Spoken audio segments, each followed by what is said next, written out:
خیر خشونه جان بخششی زیاد اکنون اون روز جنگ شده بودیم شب و شب شدیم ما مردم برآمد تماشابین اولی خمون اشتی شدیم که اولی مردم همسایه دیوونه میشم راست میگی خیلی که هیچ گپ نمیگذره خک میگذره که نگذشته که در همسایه گده جنگ میشه من اشتی میشم که بودگی ایو نیکی امروز با سنگ در سرت زدم سر در کرد یکم چی نشد خیلی میگذره ما هم آهن قطی زدم که در سرت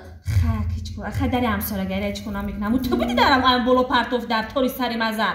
من بدم خیلی کنم خیلی دگو نشیدیم کشتی شدیم که میگم مامی همسایه همی شوب نمیتوه همی جدا هسته یا گو میلیسانه قبی در موشه شبانو میتوه یزند یه هفته داوس نه یه هفته داییس نه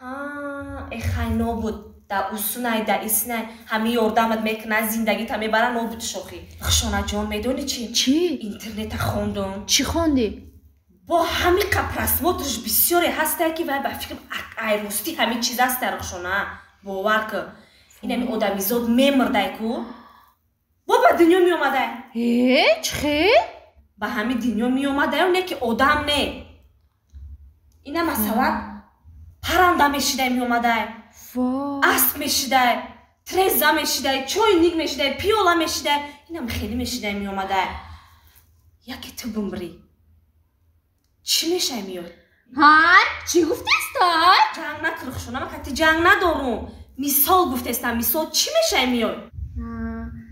خیلی نمیدونم سگ میشم میام ایلی سگچه میشم میام با سگ میشه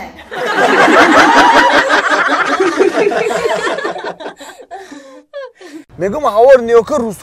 هوار خنک شده سای میگم تاجیکستان برم میگم بلیت ارزون بگیرم برم بگی یه نم زلک زنگ زده بیا گفته دهم ده بلیت گرفتم میرم اکا دیدی چه خیلی تو دلشو جون یا برمون زنگ نمیزنی که اکا میری یا نمیری تمام اکا میری اینا رفتنی اخی تمام امور رسی خد مونده اینا میگیریم اکا کسی شانوزا بلیتوی ارزون باوری نوکا اکا چه اینی میخی بگیرم اکا بگیرس که زکاس که یا جدا نکه یا جدا تمام اینا ما حاضی میگیرم اکا دوستان عزیز فهمیدید از خونه نبر آمده با رقم های واتساپ اویاکس شانوزا زنگ زنید در 5 دقیقه بلیط های شما رو روان میکنن باوری نوک خب بچه کی تیار امتحان با شما در آمادگیتون با 5.5 ساعت شد شما تیار؟ استاد جان بخشش یک بردگاه میخوام تیار میشن کی تیار بچه؟ استاد جان من تیار بیایی جواب چی؟ باور کنه استاد جان همین وقتی که امتحان میشه من همین خیلی گل باره میشکفم همین خیلی خرسان میشم باور که استاد جان اینا مرحبا کی بوده شما؟ من اسماعیلم بارک الله اسماعیل میشود است کن همین خیلی تیار شده میشود است کن استاد جان ما همه وقت تیاریم باشه دفترچه امتحانتون کنی حاضر بیارید اینجا مرحبا بینی بود نه من بسیار خرسان شدم بسیار تیاریتان خوب زنده باشید بارک الله زنده باشید خب حرکت کنید آینده باز از اینم تیار شوید باز فهمو من 1 تا 5 میگذارم اسماعیلوف تیاریتون بینید خوب ناس خب مرحمت اسماعیلوف تبریک شما رو امتحان سپردید رحمت سلامت باشید رحمت خب بچه‌ها کی باور کنه استاد جان رحمت چیکار کردید شما اسماعیل استاد جان من با سه دیگه امتحان دارم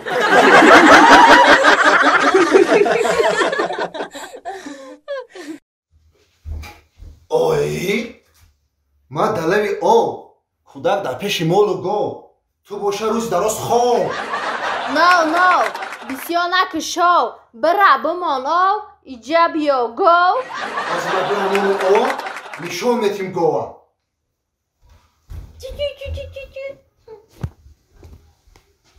ماندی اوه کوی زنی ما اینترنت چی بیوه خبر روز از ازیا پلوس خیلی که ازیا پلوس خبرش بگو چیه؟ همرده ای همه روز پس حقوق زن و مرد برابر است چی؟ مثال کارهای خونه رو تقسیم میکنیم ما روزی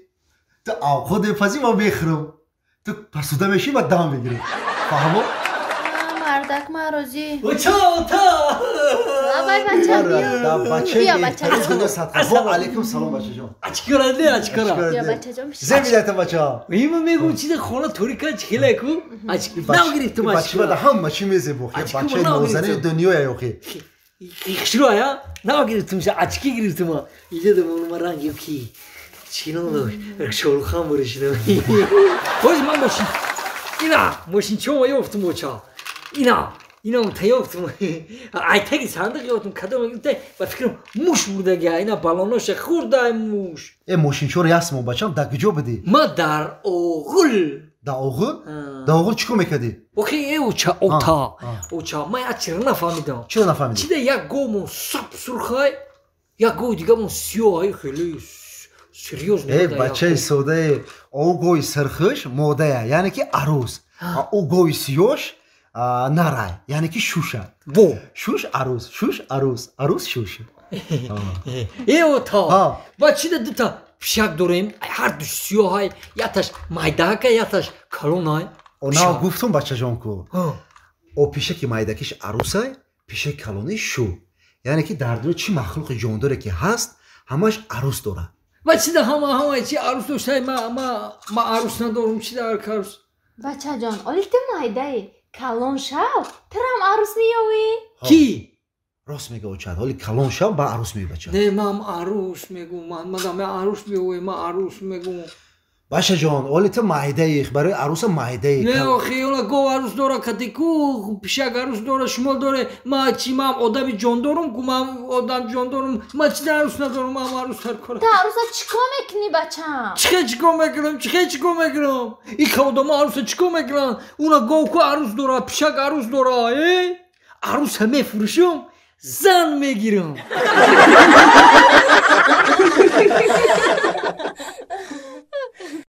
سعدی ما گپی گفتگی من اوجه گفتم ما دیگه کتی گپ نمیزنم منیجا خیلی کورتا نکه التماس های آدمای آدمای خطا میکنه خطا یک بار میکنی دو بار میکنی چند بار شده خطا میکنی آخی دیگه ما همه گناهی تو را ببخش فقط خیانت میکنی ما خیلی گم نه آدمی آدم خطا میکنه آدم خطا میکنه سعدی گوش که مرا ما دیگه کتی نمیتونم ما ایت جدا میشم فهمیدی ما دیگه نمیتونم کتی ولی همه خیلی ها جدا میشم ولی میری با پشیمان میشی ما پشیمان میشم یا تو خیانت کردی من خیانت نکردم خیلی ما دیگه عصبم نمیبرم بس منیجا من گفتم که خیلی بخشش دیگه کار نمیشه دیگه تکرار نمیشه ما گفتم ما گپ نمیزنم کتی ما اونجا بیزار شده که ما کارو تو فهمیدی ما گپ نمیزنم گفتم تمام مرا دیگه نکرد ما گپ نمیزنم ای منیجا ای چی کاری کردگی ما بودی چی گفت سعد جان؟ خیلی کار کرد رفت کو؟ ای باور که سونا جان یک کار شد باور که زمین نکفید که ما بدرو با چی گفت شد آخی؟ چی گفت شد آخی؟ این همی سهر گفتم لاله زنگ بزنم سر سومی شدم معیاد زنگ زدم علیا گفتم شبنم من نیجه برداشت